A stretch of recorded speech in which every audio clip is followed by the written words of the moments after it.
It's absolutely unreal.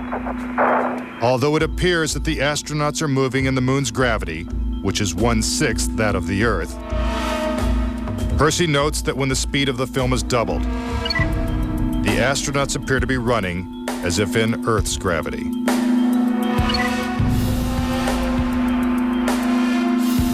Also, when the footage of the lunar rover is doubled in speed, it looks as if it's driving here on Earth. But there's another reason some believe the Apollo missions were shot on Earth.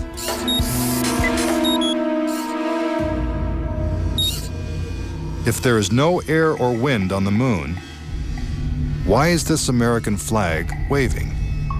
The fact that the flag flaps on the moon where there's no atmosphere means that there must have been a little blast of wind out in Area 51 where they shot this.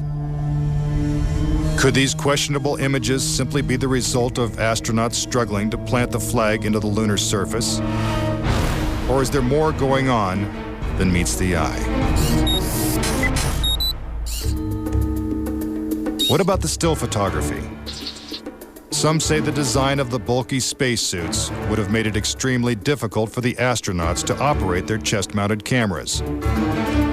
The man who designed these cameras is Jan Lundberg. Once on the moon, on the lunar surface, in the dress, in the life support system, you couldn't see the camera. They couldn't bend their head that far down.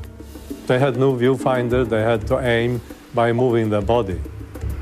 Click, click, click. If the cameras were so difficult to manipulate, how were thousands of photos taken with crystal clarity and precise framing? The pictures that we see that allegedly were taken on the moon are absolutely perfect. But with closer examination, Casing says flaws begin to emerge. Unfortunately, errors were made which are now being discovered. Conspiracy theorists point out that lighting is a major flaw in the lunar photos.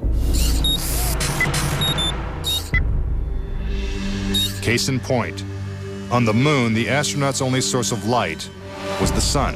They had no extra lighting, no flashes or things like that. Yet in this photograph from Apollo 14, the shadows are cast in different directions, suggesting multiple light sources. The shadows cast by the rocks in the foreground should have been east-west, like the LEM shadow.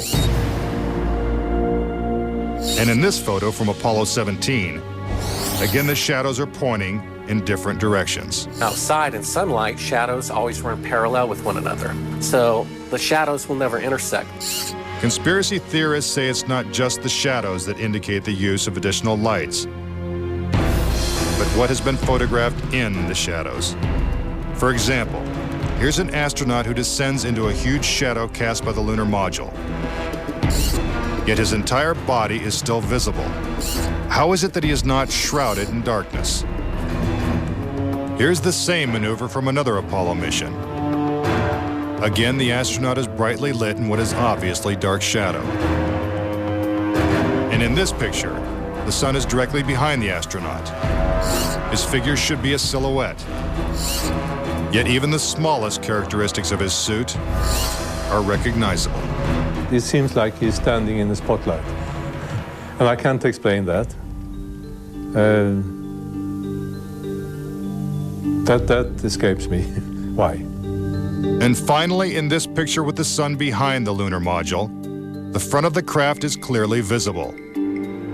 The words United States are crisp and clear. How could these backlit pictures be so detailed?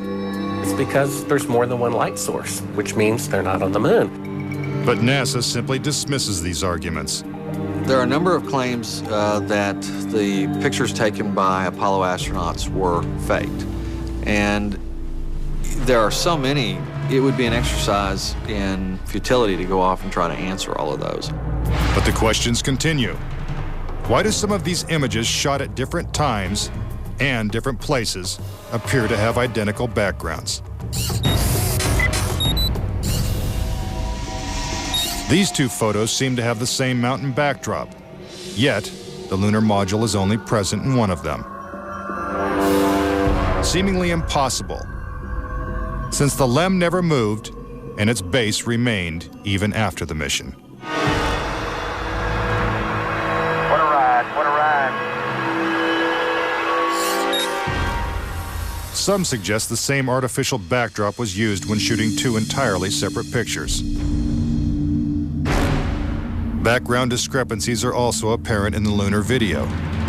The best evidence are some pictorial anomalies in the photographic record of the trip to the moon. There is one for Apollo 16 where the same shot, the same hill, appears in 2 different days. This tape was shot on what was reported to be the first of Apollo 16's lunar excursions. But it couldn't pick a better spot. And this video was from the next day at a different location. That is a most beautiful sight. NASA claims the second location was 2.5 miles away. But when one video is superimposed over the other, the locations appear identical. The conspiracy theorists see that as evidence that we didn't go to the moon, that it was staged, and the opposite point of view is that it's a case of bad editing. It's absolutely unreal. Conspiracy theorists claim that even closer examination of the photos suggest evidence of doctoring.